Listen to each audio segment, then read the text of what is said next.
नमस्कार दोस्तों, अभी मैं मौजूद हूँ रोहतास ज़िले के सासाराम में। कहानी कुछ यूँ है कि आप सुनने के बाद आपको लगेगा कि नहीं, कहानी में कुछ रोचक है। ये जो आपको पीछे दिख रहा है, ये जो पूरी वृक्ष दिख रही है आपको, ये पूरी 52 बीघा की एक प्लॉट होती है। ये कुछ वर्षों पहले 1600 कुछ में ये खानखा की एक पूरी संपत्ति होती है और वो किसी संत के श्रापित से ये पूरी जो आपको 52 बीघा दिख रहा है वो ऑटोमेटिक श्राप देने के बाद ये पूरी पतझड़ पड़ जाती है। तो ये कैसे क्या होता, आइए हम बाबा से बात करते हैं। बाबा, सबसे पहले आपका स्वागत है। धन्यवाद। वाहिगुरु जी का खालसा, श्री वाहिगुरु जी की फतेह। क्या कहानी है इसकी, ये पूरी 52 बीघा की बगीचा की? इसकी कहानी है कि 1666 ईस्वी में, उसके कुछ पूर्व पहले एक संत आए।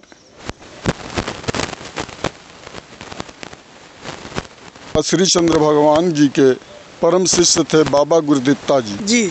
और उन्होंने यात्रा के क्रम में इस स्थान पर आए और इस स्थान पर कुआं देखकर, बगीचा देखकर सोचे कि यहाँ स्नान पानी करके आगे की यात्रा करेंगे। इसी क्रम में गुरुदित्ता जी महाराज स्नान पानी करके फूल तोड़ने लगे तो इस बागवान का रखवाली जो था, माली जो था, वह बाबा जी को देख करके कुछ बुरा भला बक दिया।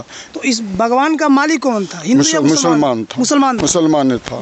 तो उसने बुरा भला बक दिया, जिसके कारण बाबा जी क्रोधित होकर के बाबा गुरुदित्ता जी एक स्थान पर बैठकर और इस बगीचे को श्राप दे दिया कि जाओ, ये बगीचा सब सूख जाएगा। तो श्राप देने के बाद पूरा बगीचा सूख गया? मुँह से कहना, और 52 बीघा पतझड़ हो गया।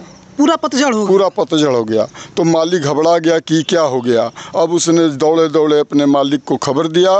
मालिक जो है खानखा नवाब इस बगीचे में दौड़े हुए आया और देखा कि कोई संत बैठ कर के ध्यान में लगे हैं। अच्छा। जब ध्यान टूटा तो देखे कि खानखा नवाब ने बेनती किया कि भाई आप कौन हैं? औलिया हैं, फ़कीर हैं, भगवान हैं, आपके कहने से हमारा 52 बीघा बगीचा सूख गया।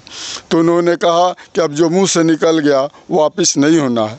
तब खानखा नवाब ने बेनती करने लगे, प्रार्थना करने लगे कि हमारा कैसे जीविका चलेगा, इस बगीचे को हरा भरा नहीं होगा। तो उन्होंने कहा कि इसका समाधान है कि गुरु नानक के गद्दी पर 9 गुरु तेग बहादुर जी महाराज बैठे हैं और वो जब इस बाग में आएंगे तब ये हरा भरा होगा।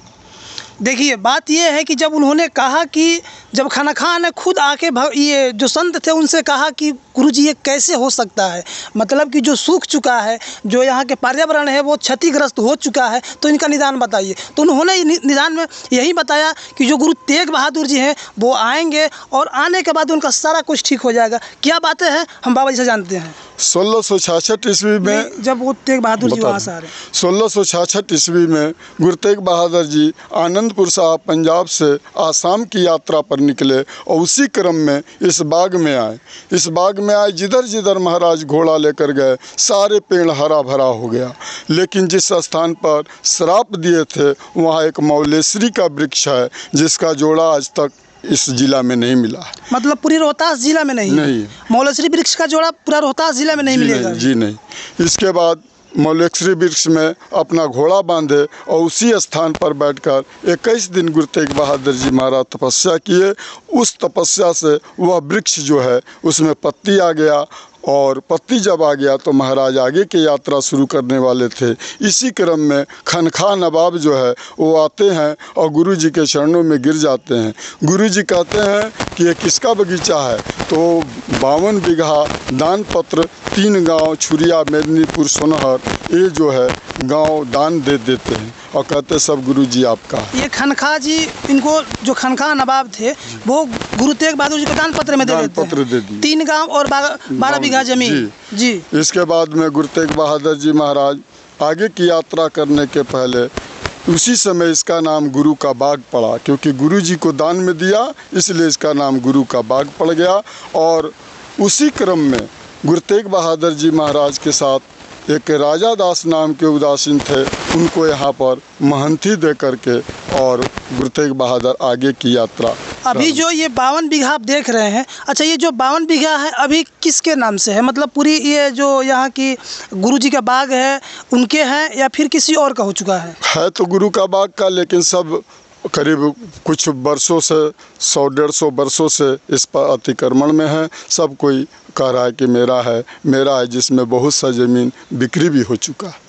मतलब देखिए, ये जो 52 बीघा है वो अभी अतिक्रमण में है और अतिक्रमण के साथ साथ बहुत ज़मीन यहाँ से बिक्री भी हो चुका है। तो अभी जो ये इसको क्या बोलते हैं, गुरु का बाग, ये जो गुरु का बाग है, इनका जो भी मतलब खर्चा होता है यहाँ पे, वो कहाँ से मेंटेन करते हैं आप? अभी तो यहाँ कोई आमदनी नहीं है। मैं किसी तरह संगत से चंदा वगैरह करके यहाँ का राग भोग पूजा पाठ करीब 18 वर्षों से सेवा कर रहा हूँ। और संगत से बेनती, जो भी संगत आती है उनसे मैं बेनती करता हूँ कि इस गुरुद्वारा का ज़मीन जो है अतिक्रमण से मुक्त कराया जाए और गुरु को बाग किया जाए। इसके लिए पटना साहिब, अमृतसर, सब जगह हमने लिखा पढ़ी किया है। बिहार सरकार को भी अवगत कराया है। आगे के लिए गुरु महाराज कृपा करें और सभी संगत, सभी गुरु प्रेमियों से निवेदन है कि इस बात पर ध्यान देकर कृपा किया जाए। वाहिगुरु जी का खालसा, वाहिगुरु जी की फतेह। देखिए, सबसे विशेष बात यही है कि यहाँ सिख भी आते हैं और हिंदू भी आते हैं।